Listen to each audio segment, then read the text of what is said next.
Neste sábado, 9 de setembro, é o Dia Nacional e Latino-Americano da Epilepsia, distúrbio que atinge cerca de 3 milhões de brasileiros. Para falar sobre o assunto, eu recebo o Dr. Luiz Daniel Settle, que é neurocirurgião especializado em epilepsia da Unifesp. Olá, doutor, tudo bem? Tudo bom? Prazer sempre estar aqui, conversar contigo e com os telespectadores. O prazer é nosso. Bom, vamos lá. Como que se pode definir a epilepsia? Bom, a epilepsia nada mais é do que descargas anômalas no cérebro. O que são essas descargas? Os neurônios nossos, eles se comunicam através de descargas elétricas, de uma forma organizada. Quando, por algum motivo, essas descargas ocorrem de uma forma desorganizada ou mais intensa, aí acontece a epilepsia.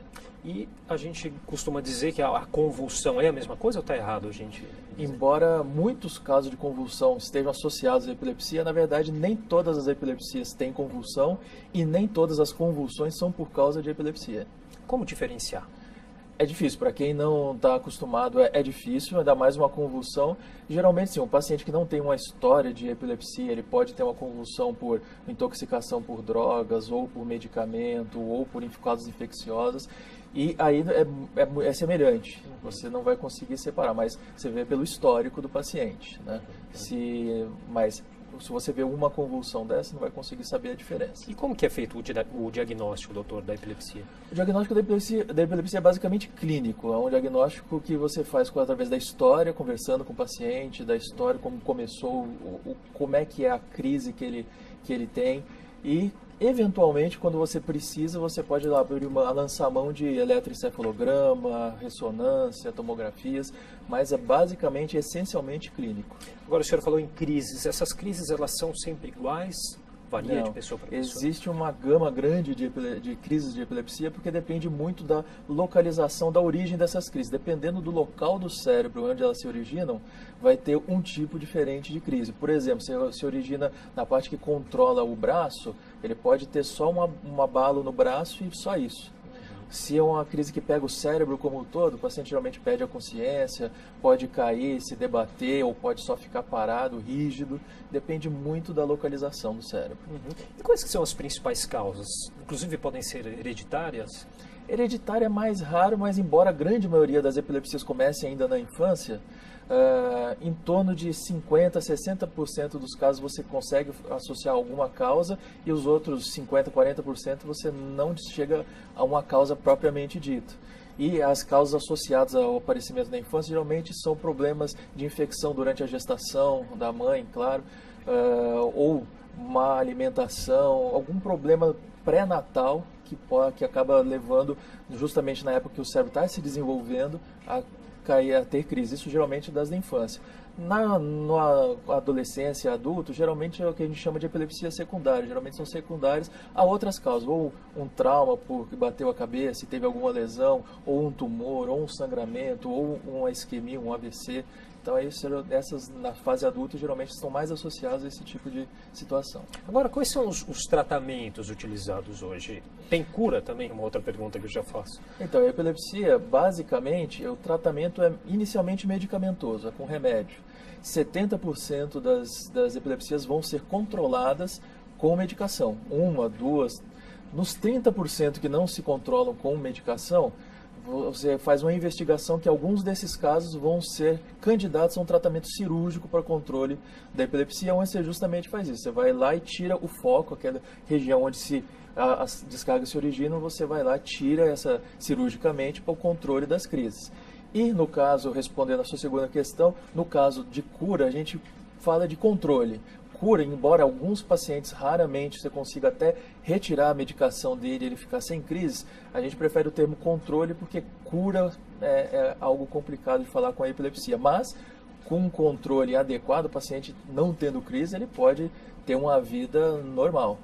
Agora, quais os principais erros pelas pessoas, os principais erros que as pessoas cometem durante o tratamento, doutor? O principal, mais comum, é o paciente não querer tomar o remédio por algum motivo. Que principalmente o paciente adolescente, jovem, por ter que tomar remédio diariamente, às vezes 2, 3 vezes por dia, e ele não tem uma aderência adequada e aí acaba tendo crise. Mas com o tempo isso também ajusta. Ele acaba vendo a importância de não tomar, ele tem crise, atrapalha o dia a dia, ele acaba tomando adequadamente. Basicamente essa é a principal erro. Agora, às vezes é importante a gente ressaltar ao paciente que o paciente que toma medicação como essas antiepiléticas não pode ingerir bebida alcoólica, porque ela afeta com o efeito das medicações, tanto aumentando quanto diminuindo o efeito. Então pode dar mais efeitos colaterais ou até mesmo piorar o controle das crises. Como o senhor disse, a principal fase em que ela se manifesta é na infância, não? Geralmente, o começo da epilepsia geralmente é na infância. Em torno de 60%, 70% dos casos começam na infância ainda. Abalos musculares involuntários, com nenhuma explicação aparente, pode ter alguma relação com a epilepsia? Até pode, mas não é o comum. O mais comum desses abalos musculares, às vezes as pessoas, a maioria das pessoas já sentiu às vezes uma tremida no olho.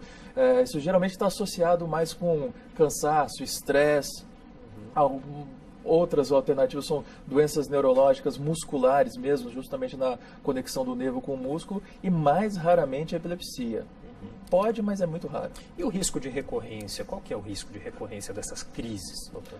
Então, o paciente que tem epilepsia, seja qual tipo de crise ele tiver, a tendência, se ele não tiver o controle com a medicação, elas voltarem. A frequência é que varia. Tem pacientes que têm desde crises uma vez por mês ou 2 vezes por ano, até pacientes que têm 10, 15 crises por dia ou mais.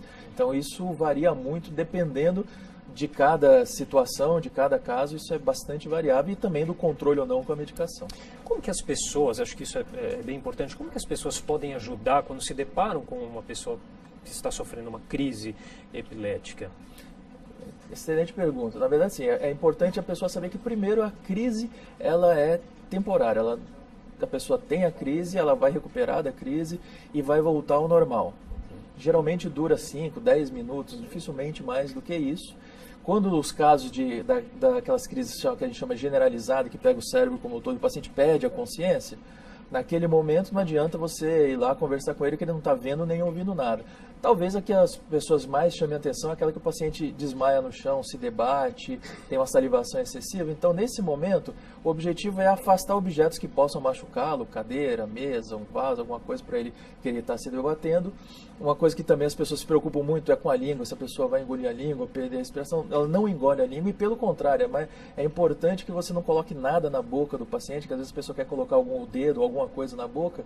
Nesse momento, o paciente está inconsciente e está com uma contração muscular muito intensa. Então, se você colocar alguma coisa na boca, pode machucar a pessoa. Se você colocar o dedo, pode machucar o dedo de quem colocou o dedo ali. E não se preocupe que ele não vai engolir a língua. Agora, o importante, como ele produz bastante saliva, é deixar a cabeça de lado. Se deixar a cabeça, o paciente deixa ele deitado, afasta os objetos e deixa a cabeça de lado justamente para ele não engolir essa saliva, porque como ele não tem esse controle, ele está inconsciente, ela pode, ao invés de descer o sistema digestivo, ela pode ir para as vias aéreas. Esse é o maior risco. Então, deixar o paciente afastado de objetos, deixar a cabeça de lado e depois ele vai recuperar a consciência dele depois de alguns minutos e aí pode seguir a vida normal. Ok, doutor, muito obrigado pelos esclarecimentos. Obrigado, é sempre um prazer.